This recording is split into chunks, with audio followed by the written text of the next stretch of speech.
రాష్ట్రంలో గిరిజన గురుకుల పాఠశాల ఉపాధ్యాయులు గత 30 రోజులుగా విజయవాడ నగరంలో ఏర్పడి నిరసన కార్యక్రమాలు ఏర్పాటు చేస్తున్నారు.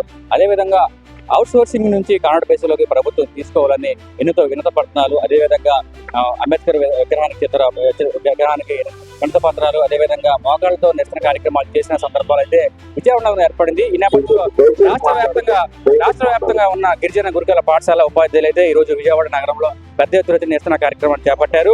ఉపాధ్యాయుల నాయకులతో ఒకసారి మాట్లాడే ప్రయత్నం చేద్దాం. గత 4 రోజులు బట్టి మీరు విజయవాడ నగరం నుంచి నిరసన కార్యక్రమాలు చేపడుతున్నారు. ప్రభుత్వానికి ఎలాంటి విధానం, ఎలాంటి హెచ్చరికలు జారీ చేయబోతున్నారు అయితే మీ డిమాండ్లు ఏంటి? ప్రభుత్వానికి మేము ఖచ్చితంగా ఒకటే తెలియజేస్తున్నాము. మేమందరం కూడా గత 15 సంవత్సరాల నుండి చాలని జీతాలతో ఉదయం 5 గంటల నుంచి రాత్రి 9 గంటల వరకు విధులను నిర్వహిస్తున్నాము. ఏదైతే కేజీబీలో కానీ మోడల్ స్కూల్లో కానీ అవుట్ సోర్సింగ్ ఉపాధ్యాయులను కాంట్రాక్ట్ వ్యవస్థలోకి మార్చినప్పుడు మరి గిరిజనుల మీద చిన్న చూపు ఎందుకని చెప్పేసి గిరిజన శాఖ మంత్రి గారిని మేము గట్టిగా అడుగుతున్నాం. ఇప్పటికైనా మించిపోయింది లేదు. మరి ప్రభుత్వం వెంటనే స్పందించి మా న్యాయమైనటువంటి ఈ యొక్క అవుట్ సోర్సింగ్ వ్యవస్థ నుంచి, ఉపాధ్యాయ వ్యవస్థ నుంచి కాంట్రాక్ట్లోకి మార్పు చేయాలని చెప్పేసి తెలియజేసుకుంటున్నాం. మరి ఖచ్చితంగా ఈ యొక్క మార్పు చేయకపోతే మేము ఖచ్చితంగా ఇంకా ముందుకెళ్ళి ఉద్యమాన్ని ఉధృతం చేస్తామని చెప్పేసి ఈ సందర్భంగా ప్రభుత్వాన్ని మేము తెలియజేస్తా ఉన్నాం. గత 10 రోజులుగా, అదేవిధంగా 30 రోజులుగా ఈ ప్రాంతానికి చేరుకొని ఈ ప్రాంతంలో ఉండి ఊరు చివరి ప్రాంతం నుంచి ఎక్కడి నుంచో వచ్చి విజయవాడ నగరంలో ఉండి నిద్రాహారం లేకుండా, అన్నం నీళ్ళు లేకుండా నిరసన కార్యక్రమాలు చేస్తున్నారు. అయితే ప్రభుత్వం ఎలా స్పందించబోతుందో ఒకసారి ప్రయత్నం చేద్దాం. అయితే ప్రభుత్వానికి వినతి పత్రాలు ఏమైనా అందజేస్తున్నారా? స్వయంగా ముఖ్యమంత్రి గారిని, విద్యాశాఖ మంత్రి గారిని, గిరిజన సంక్షేమ శాఖ మంత్రి గారిని కలిశాము. పరిశీలన చేస్తామంటున్నారు తప్పితే ఆచరణలో అది మార్గంలోకి రాలేదు. మరి ప్రభుత్వం స్పందించి మమ్మల్ని కాంట్రాక్ట్ విధానంలోకి మార్పు చేయాలని చెప్పేసి కోరుతా ఉన్నాం. అయితే ఇదే విధంగా మహిళలు కూడా పెద్ద ఎత్తున తమ కుటుంబాలను వదిలి, విద్యా సంస్థలను వదిలి మహిళలు కూడా రోడ్డు మీదకి వచ్చే సందర్భాలు ఉన్నాయి. మహిళా ఉపాధ్యాయులతో కూడా మాట్లాడే ప్రయత్నం చేద్దాం. అమ్మా, మీరు కూడా గతంలో కూడా చాలా సార్లు నిరసన కార్యక్రమాలు చేపట్టారు. అంటే ప్రభుత్వానికి ఎలాంటి విన్నపం చేయబోతున్నారు? హలో, నా పేరు అంజలి అండి. కరేడి గురుకుల పాఠశాల నుంచి వచ్చాను. నేను వ్యాయామ ఉపాధ్యాయులుగా పనిచేస్తున్నాను. న్యాయమైన డిమాండ్ ఏంటంటే సార్, మేము గత 10-15 సంవత్సరాల నుంచి ఈ గురుకుల అవుట్ సోర్సింగ్ విధానంలో పనిచేస్తున్నాం సార్.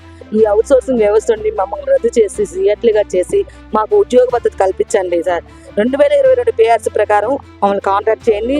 అదేవిధంగా మాకు ఉద్యోగ భద్రత కల్పించి మాకు న్యాయం చేస్తారని ముఖ్యమంత్రి వర్యులను నారా చంద్రబాబు నాయుడు గారిని, విద్యాశాఖ మంత్రి అయిన లోకేష్ గారిని, ట్రైబల్ మినిస్టర్ అయిన గుమ్మడి సంధ్యారాయణ గారిని మరీ మేము కోరుచున్నాం సార్. ఓకే, ధన్యవాదాలు.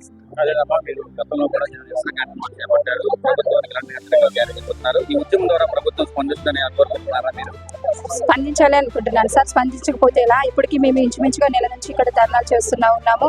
ఇప్పటి వరకు కూడా మీరు అధికారులు కానీ ఎవరు మాకు సరైన హామీ కానీ, ఎలాంటి స్పందన కానీ వాళ్ళకి ఎలాంటిది లేదు. ఎందుకంటే గిరిజనులు అంటే వాళ్ళంతా అంత చులకనా, లేకపోతే గిరిజన బిడ్డలు అంటే అంత చులకనా, అది గిరిజన డిపార్ట్మెంట్ అనే అంత చులకనా అనేది మా మినిస్టర్ మేడం గారు ఉంది కూడా మాకు న్యాయం చేయలేకపోతుంది, మా బిడ్డలకు న్యాయం చేయలేకపోతుంది. ఈ రోజు ఎగ్జామ్స్ జరుగుతున్నా కూడా అక్కడ వాచ్మెన్ల ద్వారా, ఏఎన్ఎంల ద్వారా ఎగ్జామ్స్ నిర్వహిస్తున్నారు.